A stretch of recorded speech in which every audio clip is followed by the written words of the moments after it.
On a late summer day in 2018, as the faint rays of sunlight bathed the earth, a peculiar and mysterious event unfolded within the heart of Baltimore, USA. A sudden disappearance of an 83-year-old woman, described by neighbors as a gentle, friendly soul, always eager to lend a helping hand. Yet whispers among the neighbors hinted at a perhaps overly trusting nature. As time passed, neighbors grew uneasy at the prolonged absence of Dorothy. She was known to frequent the outdoors, hardly the type to confine herself indoors. With each passing day without a glimpse of her, suspicions began to mount. Could something have befallen her within the confines of her own home? The growing concern deepened as time passed without any sign of the little girl. What secrets lay concealed behind the quiet walls of her modest abode? Curiosity rippled through the neighborhood like a wave, as everyone sought to unravel the truth behind this enigmatic disappearance.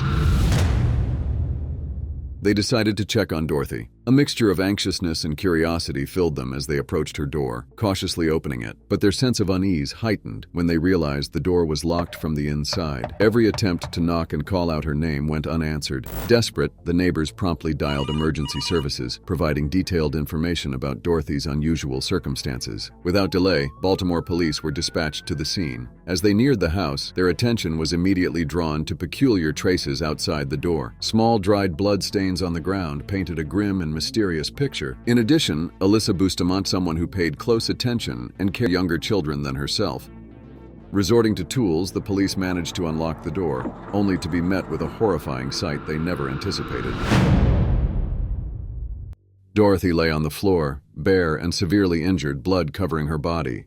Condoms were found scattered around her, adding to the scene of cruelty and horror. Rushing to her side, the police discovered she was still alive, albeit teetering on the brink of life and death. A race against time began as they called for an ambulance, desperately trying to save Dorothy before it was too late. Dorothy was rushed to the hospital, but unfortunately it was too late. Despite the doctor's best efforts, she passed away shortly after arriving at the hospital. As investigators delved deeper into the case, determined to shed light on the mystery surrounding her death, they quickly unearthed the chilling truth at the crime scene. From the evidence at the scene and images from nearby security cameras, the police traced Harvin's footsteps, living in the house next door. There was an abundance of damning evidence awaiting them. Dorothy's blood-soaked clothing, callously discarded by the perpetrator, lay scattered about. Nearby, amidst the grim aftermath, 3 used condoms and their wrappers marked the scene of the heinous crime. A shattered lamp coated in blood had been used to bludgeon her head, the shattered fragments of it serving as clear evidence of the brutality of the attack. It was a betrayal of trust so horrifying it sent shivers down the spines of seasoned detectives. The one who did this was someone she trusted, someone who had been allowed into her home before launching the brutal attack that led to her demise. According to the investigators,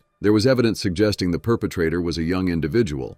Piece by piece, the investigators assembled the chilling sequence of events: a merciless assault, a savage beating, and a cold-hearted abandonment. And chillingly, all signs pointed to the culprit being a young person, possibly lurking in plain sight, a wolf in sheep's clothing among the unsuspecting. It is known that Harvin even helped elderly Mrs. Dorothy when she walked with a cane to the bus station. Davis, a neighbor of Mrs. Neal, shared, "I am deeply saddened and frightened to hear of her passing.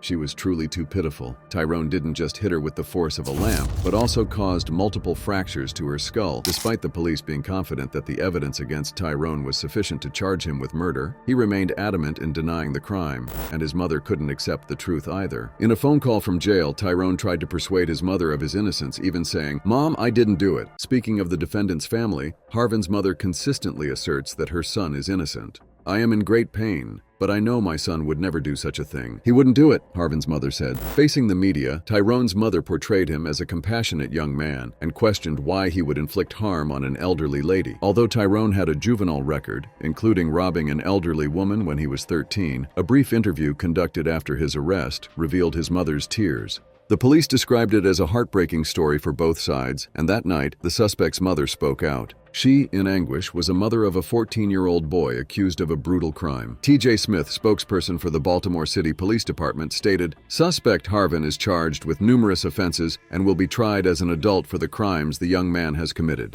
There will be no leniency, and the harshest sentence will be applied in this case. Without checking records, we can still assert that this is the youngest individual charged in Baltimore this year, and possibly in several years, for homicide. It is truly a tragic situation," Mr. Smith said. "The story sounds complicated complex and tragic. The defense's argument about the absence of sperm DNA in the condom and the lack of the victim's DNA on the clothes indeed raises questions about the evidence. However, the prosecution's case appears convincing, especially regarding the handling of DNA evidence and the presence of the same brand of condom in Tyrone's bedroom drawer. An autopsy revealed the elderly victim suffered several face fractures and was sexually assaulted multiple times. Eventually, Harvin allegedly admitted to police he went to her apartment to take out some trash and returned to talk to her about church. He told authorities he might have picked up and dropped a lamp during that time to explain why his fingerprints were found there. The prosecution's explanation about Tyrone potentially knocking on Dorothy's door under the guise of offering help before attacking her is chilling. It paints a horrifying picture of premeditation and deception. Ultimately, given Tyrone's conviction and the seriousness of the crime, assessing his behavior and addressing his mental health issues and behavioral deficits in prison are important for ensuring safety and rehabilitation. However, it's worth noting that some may argue that a life sentence without the possibility of parole might be more appropriate in cases involving such extreme psychological violence. The sentiment expressed by the Baltimore Police Department reflects the severity of the situation, emphasizing the tragedy of both the victim's loss and the youth of the perpetrator. This highlights the need for justice and preventative measures to address such senseless acts of violence in the future. The defense attorney continued to argue that the absence of sperm DNA in the condom and the lack of the victim's DNA on the clothes raised doubts about the evidence. They speculated that someone else might have broken into Dorothy's apartment and framed Tyrone, possibly using gloves. Additionally, they highlighted that Dorothy's front door was locked from the inside, suggesting that Tyrone would have needed a key to enter, which was not found at the scene. In rebuttal, the prosecutors asserted that Tyrone would have had enough time to destroy any evidence linking him to the crime. They emphasized the accuracy of the DNA evidence, which they claimed proved Tyrone's guilt. The prosecutors also disputed the defense's theory about needing a key, suggesting that Tyrone likely knocked on Dorothy's door under the pretext of offering help before the attack. Based on the evidence presented at trial and Tyrone's criminal history, the prosecutors argued that he knew the difference between right and wrong. Tyrone was found guilty and sentenced to life in prison. However,